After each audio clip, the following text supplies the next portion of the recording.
Siyabingelela sinamukele ekhaya lapho sichaza khona amaphupho.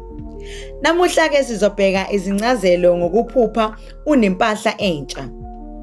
Ukuphupha unempahla entsha njengokugqoka izingubo ezintsha noma uthenga izinto ezintsha. Kuvamise ukuveza izinguquko ezinhle empilweni yomphuphi. Leli phupho lingasho ukuqala okusha, ukuthuthuka empilweni noma ukufika kwezibusiso ezinkulu.